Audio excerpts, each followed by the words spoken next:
lagi dengan saya, Dahlia. Baiklah, pada kesempatan kali ini saya akan memaparkan tentang interaksi makhluk hidup dengan lingkungan. Cekidot! Sebelum mengetahui pengertian lingkungan, terlebih dahulu kita mengamati gambar berikut. Perhatikan gambar. Nah, apa saja yang terdapat pada gambar? Pada gambar menunjukkan suatu tempat di mana pada tempat tersebut terdapat air, udara, cahaya matahari, bunga, pepohonan, rumput, cacing, capung, katak, teratai, rusa, ikan, dan paku-pakuan. Berdasarkan pengamatan kita, maka kita bisa mengelompokkan berbagai benda menjadi dua kelompok. Yang pertama, kelompok benda tak hidup yang kita masukkan ke dalam komponen abiotik. Contohnya, air, udara, dan cahaya matahari. Kelompok yang kedua adalah kelompok makhluk hidup yang kita masukkan ke dalam komponen biotik. Contohnya tadi ada capung, ada katak, ada teratai, ada rusa, dan lain sebagainya. Nah, komponen biotik ini berdasarkan kedudukannya, tugas dan fungsinya dalam suatu lingkungan, maka dibagi lagi menjadi beberapa. Yang pertama, ada istilah dengan produsen. Artinya makhluk hidup yang bisa membuat makanan sendiri yang menggunakan cahaya matahari melalui proses fotosintesis. Contohnya tumbuhan, paku-pakuan, dan rumput. Kemudian yang kedua, ada yang disebut dengan konsumen atau disebut juga dengan makhluk hidup yang tidak bisa membuat makanan sendiri, memperoleh makanan dari produsen. Atau istilah lainnya adalah makhluk hidup heterotrof. Contohnya tadi, rusa mendapatkan makanan dari rumput. Kemudian capung mendapatkan makanan dari bunga.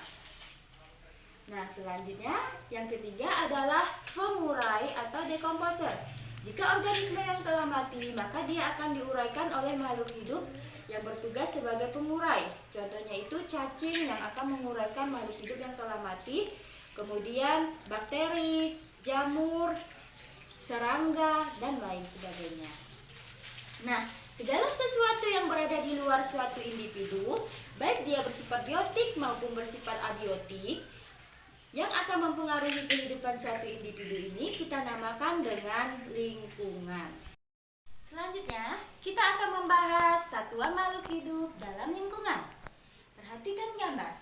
Gambar A menunjukkan adanya seekor burung, gambar B menunjukkan adanya seekor kucing.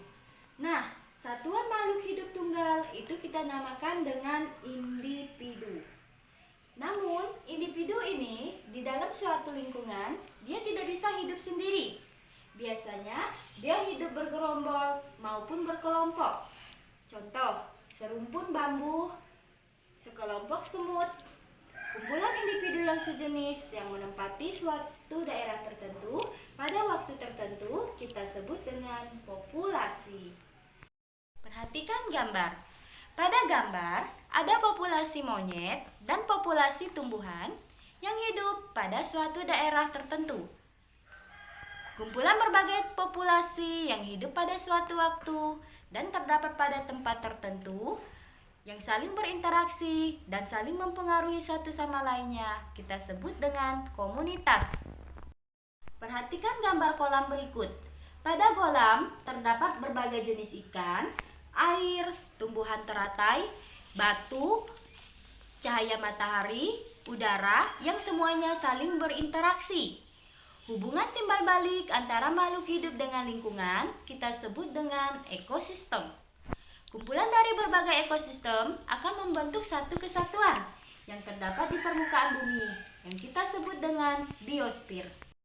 Selanjutnya, interaksi antar komponen ekosistem. Yang pertama, interaksi antar komponen abiotik dengan komponen biotik. Contohnya, cahaya matahari mempengaruhi kehidupan tumbuhan, di mana tumbuhan memerlukan cahaya matahari untuk proses fotosintesis. Yang kedua, interaksi antar komponen biotik dengan komponen abiotik. Contohnya, keberadaan cacing tanah akan mempengaruhi kesuburan tanah. Yang ketiga, interaksi antar komponen biotik dengan komponen biotik. Di sini ada beberapa jenis. Yang pertama, ada yang dinamakan dengan simbiosis mutualisme. Contohnya, hubungan antara kupu-kupu dan bunga. Kupu-kupu mendapatkan madu dari bunga, sedangkan bunga mendapatkan keuntungan berupa proses penyerbukannya dibantu oleh kupu-kupu. Nah, hubungan timbal balik yang saling menguntungkan ini kita namakan dengan simbiosis mutualisme. Yang selanjutnya, hubungan antara bunga anggrek dan pohon. Bunga anggrek mendapatkan cahaya matahari dengan menempelnya di atas pohon, sedangkan pohon tidak merasa dirugikan. Hubungan semacam ini kita namakan dengan simbiosis komensalisme. Kemudian, ada hubungan antara nyamuk dan manusia. Nyamuk mendapatkan darah manusia dan manusia darahnya terhisap oleh nyamuk. Hubungan seperti ini dinamakan dengan parasitisme, di mana manusia dirugikan sedangkan nyamuk merasa diuntungkan. Selanjutnya, ada hubungan antara kucing dan ayam yang berada di suatu tempat. Mereka tidak saling mempengaruhi. Keberadaan kucing di situ tidak mempengaruhi oleh ayam, keberadaan ayam tidak akan mempengaruhi oleh kucing.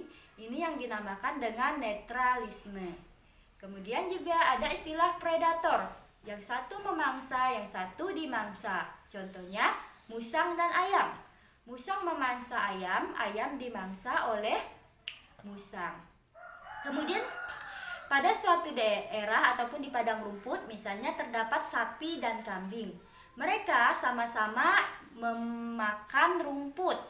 Nah, antara sapi dan kambing ini saling berebut makanan.